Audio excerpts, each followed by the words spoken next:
Welcome back. 4 years ago today, a suicide bombing at Abbey Gate outside Kabul International Airport killed 13 U.S. service members during the largely chaotic exit from Afghanistan. President Trump signing a proclamation yesterday that honors fallen Americans who gave their lives on that day, along with some of their family in the Oval Office.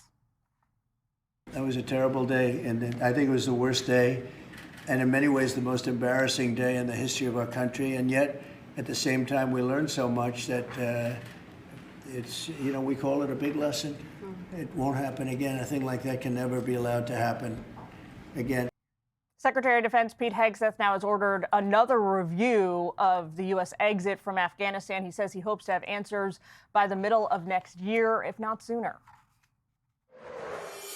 And breaking moments ago, President Trump's special envoy, Steve Witkoff, says the war in Ukraine and other major conflicts he's pursuing around the world could soon be solved within a matter of months. Here he is. Peace through strength really, really works.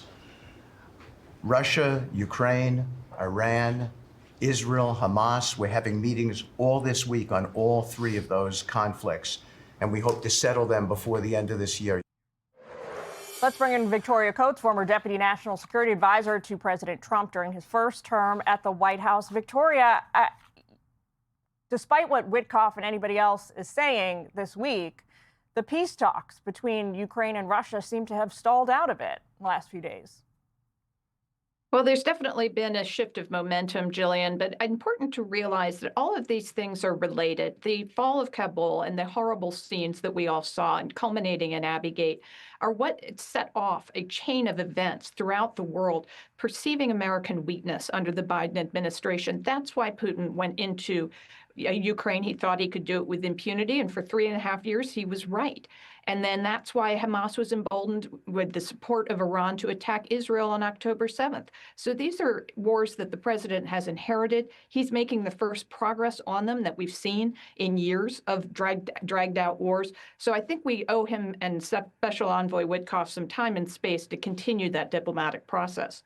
What about North Korea? The president says he's liable to meet with Kim Jong Un again. Do you want to see that happen? And if you do, what could he possibly get out of it? Well, what I'd like to see is no conflict on the Korean Peninsula, God forbid, a nuclear conflict. That would be just a humanitarian disaster. It would be catastrophic for world stability. So I think that's what the president wanted to avoid and did avoid in his first term. And in his second term, he just met with the new South Korean president yesterday with big announcement about expanded shipbuilding by the South Koreans in the United States. That's a very strong signal towards China that the president is serious about rebuilding our military. And if he wants to try to broker some discussions between the two leaders of the Korean, North and South Korea, I see no harm in talking. I'm not sure, though, that we're going to get much out of the talking, much more than we did in the first term. All right, Victoria, thanks for taking time with us. Great to talk to you as always. Thank you, Jillian. Hey, Sean Hannity here. Hey, click here to subscribe to Fox News YouTube page and catch our hottest interviews and most compelling analysis. You will not get it anywhere else.